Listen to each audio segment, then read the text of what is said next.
Well, guys, it looks like I'm live. I don't think any of you guys are really watching this. I'm just kind of testing out my stuff here. But I have been working on a couple of new scripts. So if anybody is here, we can talk about that.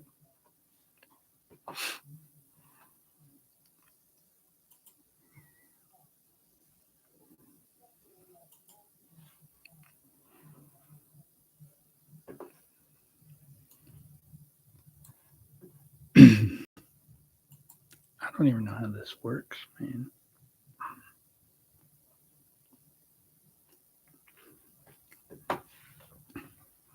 On May 5th, 2009, police in Columbia, Illinois responded to a call from Chris Coleman, a 32-year-old former Marine and security officer.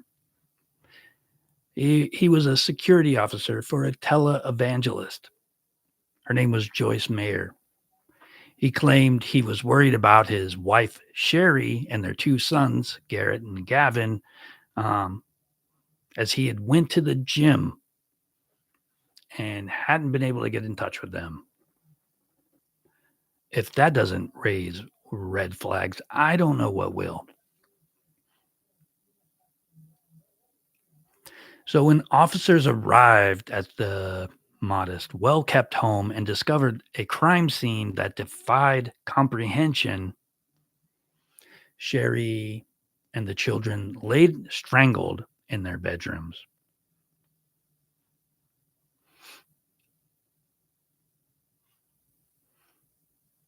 Hmm. And there is nobody watching, but that's okay.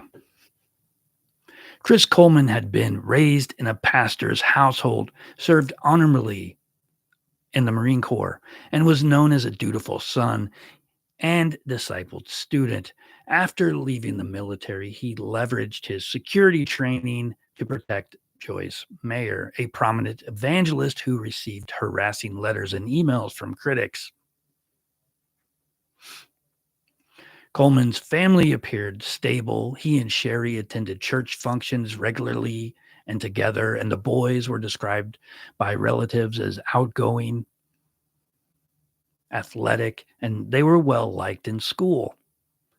But according to later testimonies, the couple's marriage had been under stress. Actually, the couple's marriage had been under immense strain, complicated by Coleman's extramarital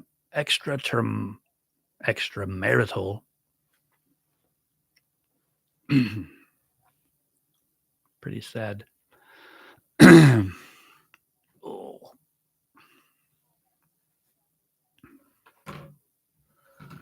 Let me see if this works better.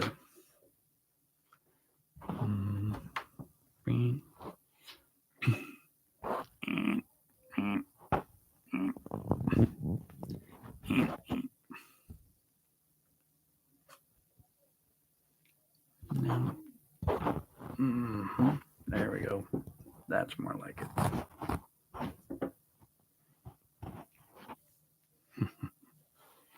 Now, let's see if this does not work, actually. Doesn't work.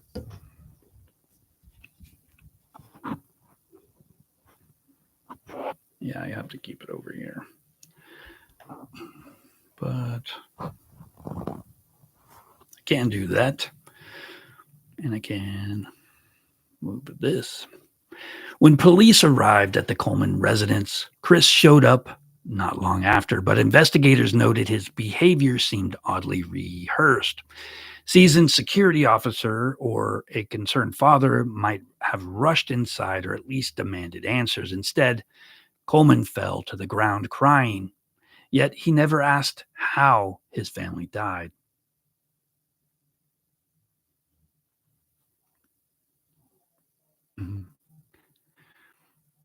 And I lost my place in my notes here. Was anybody going to show up or what?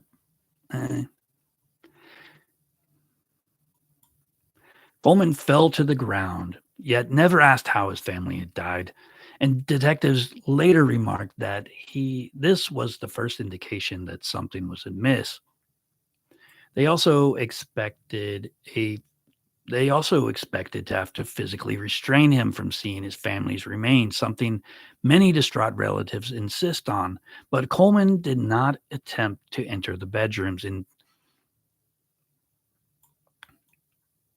officials felt his reaction did not align with horror. Oh, I do got a couple people here watching. I'm just testing out my webcam, and I'm kind of going over the script that I'm working on. It's not a full draft yet, but I've been working on the story of Chris Coleman, who is a family annihilator. If you don't know the story, you really should check it out. It's a lot of people on my channel enjoy reading about Chris Watts's case and everything that goes with it. But this case is very similar in a lot of ways. There's a mistress. There's two children. It's really tragic. And when I started writing this a couple of days ago, I had to stop and take a break. It's kind of funny that I write all these stories all the time, but sometimes they kind of get to me, and I can't explain it. It's weird, but sometimes I have to take a break and write something else that's less traumatic. These children were only age 9 and 11, so they're pretty young, and I don't know. I just can't imagine waking up like they probably did, not understanding what was happening to them.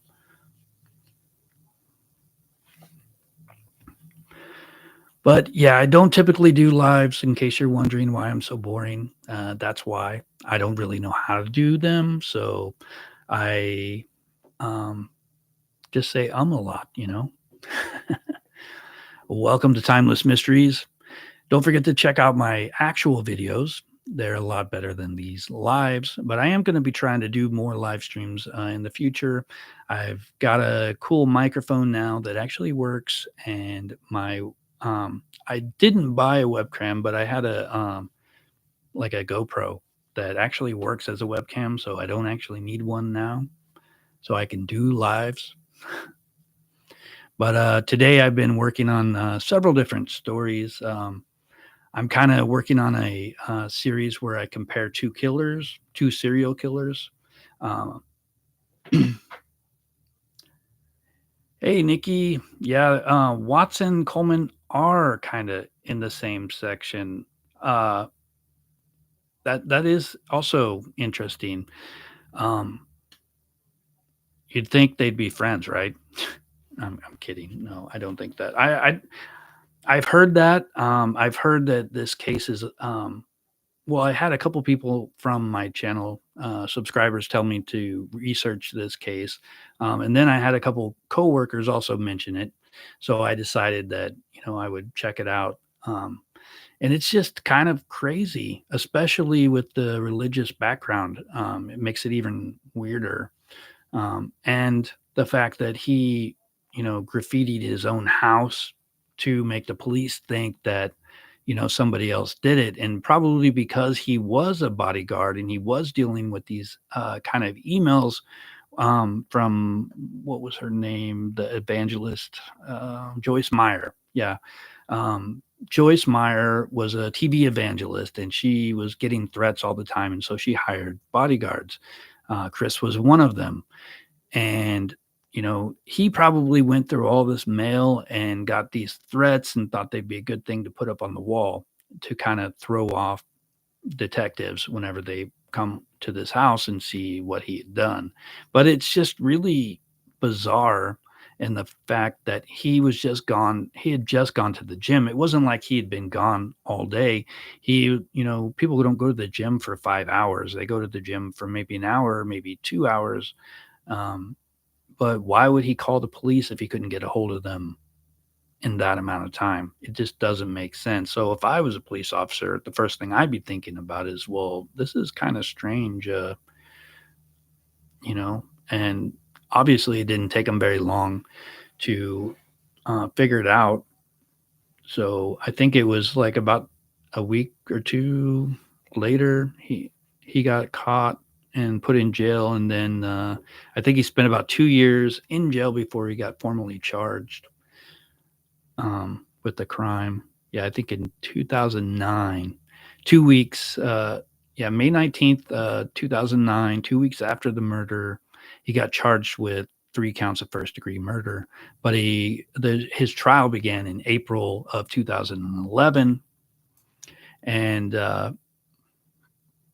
it did get some national attention. I don't remember seeing it in the news, so I don't recall this one at all. Um, but it's just really sickening when people like take out their whole family like that. It really is just, I don't know. I cannot understand it. I just can't. And it just, same thing happened when I first wrote about the Chris Watts story. When kids are involved, it really changes everything. When you write, you also have to kind of internalize everything so that you can relay the information. So I think it makes it a little weirder for me personally whenever I write about this stuff, because I have to try to like understand, their motives. I try to, you know, look at everything from different angles and retell information based off of my observations. Um, but the thing with this guy's mistress, though, I don't think there's as much um, like speculation out there on where she is. I don't know. Did you guys watch my Nicole Kessinger videos, the ones that came out this weekend? I was actually expecting them to do a lot better, but I did talk to a prosecutor about, how to get evidence because I wanted to kind of try to find the actual evidence, and then compare it to the stuff that I see on the internet. For the clues that people keep showing on YouTube about Nicole Kessinger's involvement. I wanted to actually see if it was maybe photoshopped or whatever. And he gave me that information, and then I brought up the part about, well, where is she? How come nobody can find her? And it's like, I don't know. I've always suspected that maybe she got put in some kind of witness protection, but um, the more that I see all this evidence of her possibly being involved in the murder, it's like it's obvious that she actually told the police where the bodies were, where how to find them, and she got away with it because she confessed. And you know, that's what I think. But this murder by Chris Coleman, and there's a strange thing about this guy's name too, because I have a cousin with this name. Um, my mother's side of the family is Coleman's, and it's kind of crazy, but it is a common name, I guess. Um, but I just can't imagine what he was thinking when he thought that this plan would work. I mean, why wouldn't you just leave? I mean, if he was that bad off, he could have just like, went to Mexico and, you know, saved some money, stole some money out of his, family bank account and go down there and just like live forever and nobody would be able to find him. But instead, he chose to kill people, um, rather than, you know, tell people that he was having an affair to possibly lose his job. I mean, it doesn't make sense to me at all. So, have any of you guys been following this particular case at all? Does anybody know if the Joyce Mayer Ministries are still around? If they had to like give up their ministry because of this guy? I haven't spent too much time working on it. Let's see. So yeah, earlier in the weekend, I've been working on this series of who's the scarier killer kind of thing. Ah, Nikki, I see your message there. It really is horrific. Um, I don't know who Robert Fisher is, but I'm glad this case didn't destroy her ministry. I mean, obviously, I don't think she was any part of it, but still, it seems like it could have a lot of backlash um, for her if people close to her are capable of this kind of thing. What does it say about her ministry, really? Um, but uh, I'm not really into that kind of stuff, so I don't really know. But yeah, I was just gonna say I'm working on this series where I compare two killers and serial killers. Like the first one is about Ted Bundy and Jeffrey Dahmer, and I hope it does well. I think I made it kind of interesting. I kind of talk about their most gruesome things and lay out the similarities and the differences. Um, because as a somebody who's interested in true crime, we see a lot of the aftermath, and I think what I am more interested in is the why it happened. So whenever I start researching this stuff, and I'm thinking of like Dennis Rader, BTK, that man went to church. He was a Boy Scout leader. He had a family. His daughter loved him. Like, could you? I can't even imagine like my neighbor, like imagine my actual neighbor just all of a sudden like gets caught as some kind of serial killer. I just can't imagine that. And I'm always curious, what drives a person to do that? Why do they need to do that?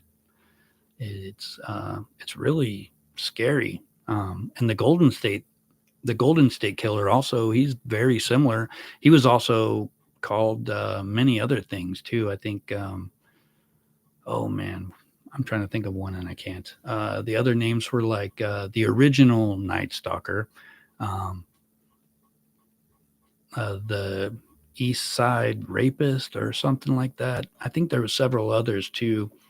But he was a lot like Dennis Rader in the fact that he basically tied people up. One of the names he was called was oh man, the Diamond Knot Killer or something like that. I have to look it up. But so I'm working on this kind of a series of stuff where I just kind of talk about these two killers and compare their styles and motives and see who's actually the scarier one. Like my personal thoughts on who the scariest serial killer is would be like Jeffrey Dahmer. That dude, it was just scary, man. I can't even watch the Netflix TV series on that guy. It's just too horrific. And I don't know why the guy's just creepy. Maybe it's the actor, maybe not the real person, but the actor who played him was so creepy that I couldn't watch it.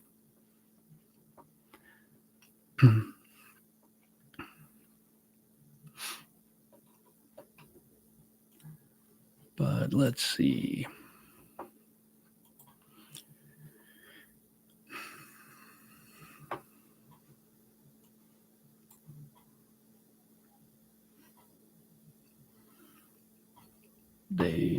Let's see.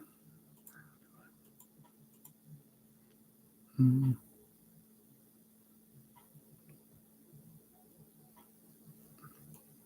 Ah, there we go. I don't really know how to do the messages on this yet. I haven't done too many lives, but yeah, their rationale. I guess it's when you try to compare apples to oranges, we're apples, they're oranges, or whatever. They can't experience what we experience, and we can't experience what they experience. I think I don't think there's any way to understand them. Not really. Like for me, whenever I rationalize stuff when I get angry, I don't even consider that, like, you know, it's just insane. I kind of think that as far as Chris Watts goes, I've long suspected that maybe he was actually gonna, you know, take himself out too, but chickened out. And I've been reading about family annihilators, and that seems to be kind of the thing. There's not too many of survivors because usually when this happens, they take themselves out as well. But if they're going to do that, why not just take themselves out and leave let everybody live their life? It's just crazy. But anyways, I think I'm going to get off of here. I'll try to plan lives and make them better, but I really just don't know how yet. I've been making these faceless videos for about a year now, and I think they're getting better. My channel's kind of growing, but I'm still like a really new to YouTuber kind of person, so it's hard to explain. I'm not a big YouTuber yet, but I'm going to get better at doing lives and planning them out, and having actual information to say and get rid of most of these and and all those kind of things. But Nikki, thanks for watching. Go check out some of my other videos, let them play through so that YouTube thinks people like them, because right now it doesn't seem like a lot of people like them, but I work really hard on them, and I am trying to get better every time I make a video too. So just keep that in mind. If you ever have an idea for a video that you want to pass along to me, always feel free to kind of just ask me. And I'm always looking for things to write about. With the channel I have, there's not really anything I can do as far as like chasing trends or something like that. I tried to chase the trend with the Luigi Mangione, and like that was exhausting, and I was always like a week late. So I probably won't do that kind of stuff, but I might talk about some of my videos, or just get on here and hang out and talk about the stuff I'm working on, kind of like I did today. Um, but anyways, thanks for watching, and I'll see you in the next video.